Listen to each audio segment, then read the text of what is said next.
বাংলার চির উন্নত স্বাধীন নবাব সিরাজউদ্দৌলার কাছ থেকে বাংলার ক্ষমতার মস্তক কেড়ে নিয়েছিল লর্ড ক্লাইভের দল। আজ এই ঐতিহাসিক দিবসে বিজয়নগরের প্রান্তে দাঁড়িয়ে আমরা বলতে চাই, যে রক্ত দিয়ে আমরা জুলাই বিপ্লব ঘটিয়েছি, যে রক্ত দিয়ে ফ্যাসিবাদকে বিতাড়িত করেছি, জীবন দিয়ে হলেও বাংলার মাটিকে ফ্যাসিবাদ মুক্ত রাখবো ইনশাআল্লাহ। এটাই আমাদের শপথ। আমরা আমাদের জুলাই বিপ্লব সহ 15 বছরের ফ্যাসিবাদ বিরোধী সংগ্রামের অন্যতম সহযোদ্ধা বাংলাদেশ জাতীয়তাবাদী দল বিএনপি নেতৃবৃন্দের কাছে সবিনয়ে আবেদন করতে চাই, আহ্বান জানাতে চাই, ফ্যাসিবাদের বিরুদ্ধে লড়াই করে বাংলাদেশ স্বাধীনতা অর্জন করেছে। দ্বিতীয় প্রজাতন্ত্রের মাধ্যমে যে নতুন বাংলাদেশের যাত্রা শুরু হয়েছে, সেই বাংলাদেশের শহীদদের কাছে আমাদের কমিটমেন্ট হলেই বিগত দিনের প্রতিটি গুম খুন হত্যাকাণ্ডের বিচার করব।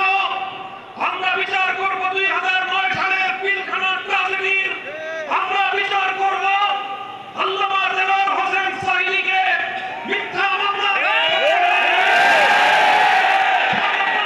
ঝরিয়ে দেওয়া গণহত্যার, আমরা বিচার করব শাপলা চত্বরে সংগঠিত বিচার করব বিরোধী দলীয় দেশপ্রেমিক নেতৃবৃন্দকে মিথ্যা মামলার মাধ্যমে জুডিশিয়াল কিলিংয়ের নামে প্রতিটি হত্যাকাণ্ডের 2021 সালের মোদী বিরোধী আন্দোলনে শাহাদাতপ্রাপ্ত বীর শহীদদের আমরা বিচার করব 2024 সালের প্রতিটি হত্যাকাণ্ডের।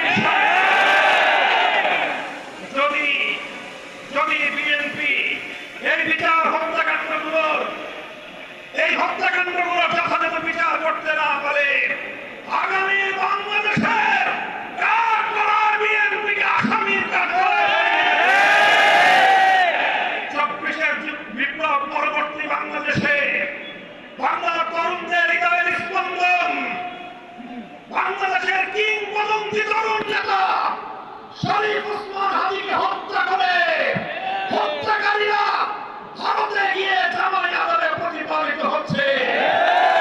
আমরা ভারত সরকারকে বলতে চাই, শরীফ ওসমান হাদির হত্যাকারীদের বিচার করবার অধিকার বাংলাদেশে রয়েছে। সেই হত্যাকারীদেরকে বাংলাদেশে হস্তান্তর করো। যদি তোমরা সেটা করতে ব্যর্থ হও, আমরা ভারতকে সেজন্য অভিযোগের কাঠ গড়িয়ে দেব।